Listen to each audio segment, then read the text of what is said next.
시청자 여러분 안녕하십니까? 여러분의 보좌관 주식대박 보좌관입니다. 화이팅!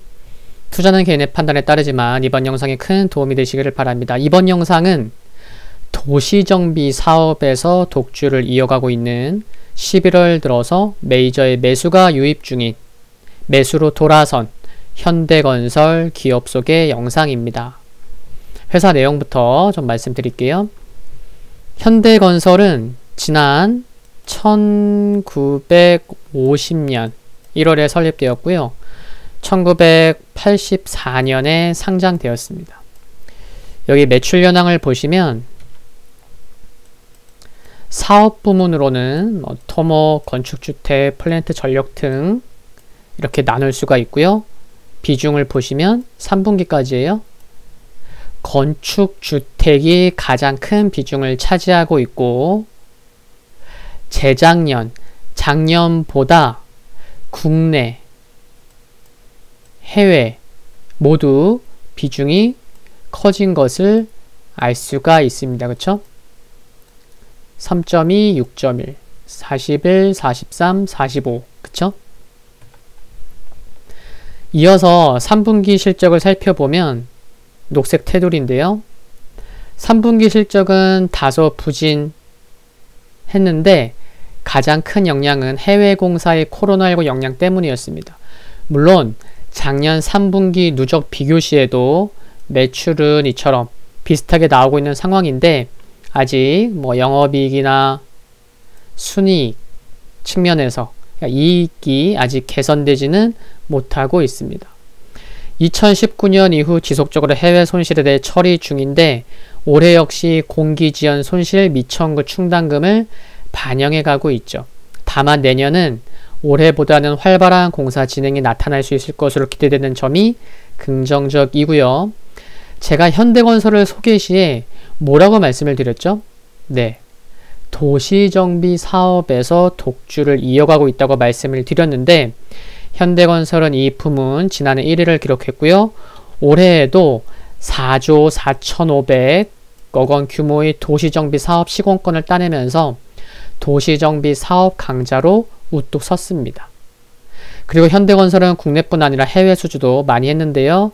여기 자료 보시면 11월 10일 기준으로 해외 건설 수주액 추이입니다. 딱 봐도 아시겠지만 올해 코로나19 여파에도 불구하고 국내 건설사들의 수주는 작년보다 약 27.5% 증가하면서 선방한 모습이고요. 이런 가운데 업체별로는 현대건설이 45억 달러로 가장 많은 수주고를 올렸고 연결 기준으로 올해 해외 수주 목표액이 13조 1천억 원 달성할 전망입니다. 수주 잔고는요 66조 2,916억 원을 유지 중이고 신용 등급도 업계 최고 수준인 AA 마이너스 등급으로 견조한 재무 구조를 이어가고 있습니다.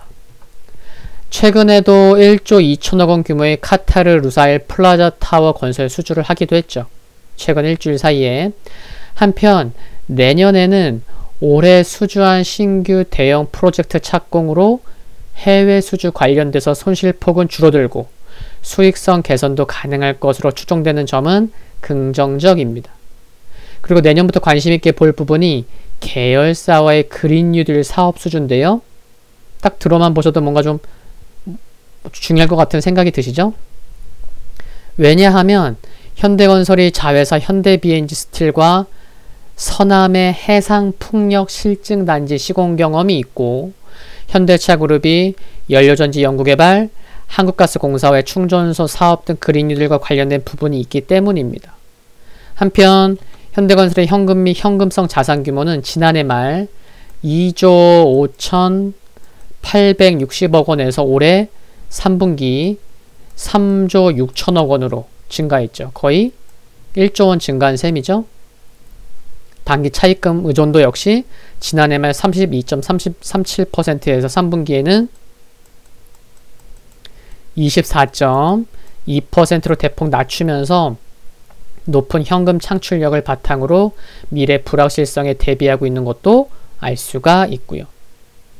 그리고 주가에 큰 이슈가 되진 않겠지만 너무 유명하죠. 예, 현대건설에 관심을 두고 계신 분이라면 2018년부터 현대건설을 이끌고 있는 박동욱 사장 거취에도 관심이 필요하지 않을까 싶습니다. 그룹 내에서 워낙 실력으로 좀 인정받고 있는 분이어서, 왜냐하면 해외 수주 성과, 국내 도시정비 사업 등 업적이 많기 때문에 업적으로 보면은 연임이 맞아요. 그냥 기본. 근데 과거 현대차그룹 재직 시절에 재무 전문가로 통했던 만큼 만약 정의선 현대차그룹 회장의 공식 취임으로 인사폭이 범위가 넓어지고 커진다면 현대건설을 떠나서 그룹으로 복귀할지도 모르기 때문에 관련 뉴스에 좀 관심 가져보시는 것도 좋지 않을까 생각합니다. 이제 기술적인 흐름과 수급을 살펴보겠습니다.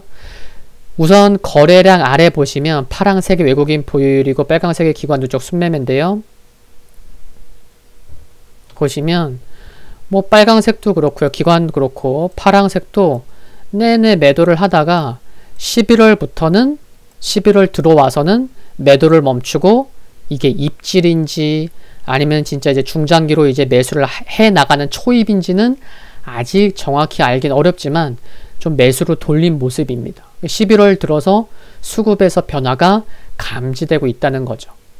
그런 가운데 주가도 보면은 11월 들어서 3만원부터 올라오면서 마지막 장기 이평선인 검정색 240일 이평선 돌파 시도가 나오고 있는 거죠. 향후 모멘텀이 있는 여러 종목들의 흐름을 보면 장기 이평선인 241 이평선을 외국인 또는 기관이 아니면 둘이 합쳐서 돌파하는 등 결국 메이저의 수급으로 장기 이평선이 돌파되는 경향이 매우 많음을 감안한다면 향후 외국인 기관 메이저의 수급에 지속 관심이 필요할 것으로 생각합니다. 이는 너무 당연한 얘기일 거예요. 참고로 11월 9일 기준 국민연금은 현대건설을 9.96% 보유하고 있는 것도 참고하시면 좋겠고요. 그리고 현대건설 소개는 일주일 전 지난 화요일날 멤버십 절친 가족분들께 우선 제공되었음을 알려드립니다. 참고하시고요. 올해를 저점으로 해외 부분의 매출, 이익률이 개선될 가능성이 높아진 현대건설의 기업 소개 영상은 여기까지입니다. 구독과 좋아요 부탁드리고요. 영상물 아래에 좋아요 클릭은 큰 힘이 됩니다. 알림 설정 흔들거리는 종 모양으로 해놓으시면 빠르게 보실 수 있고요. 성공 투자를 기원합니다. 감사합니다.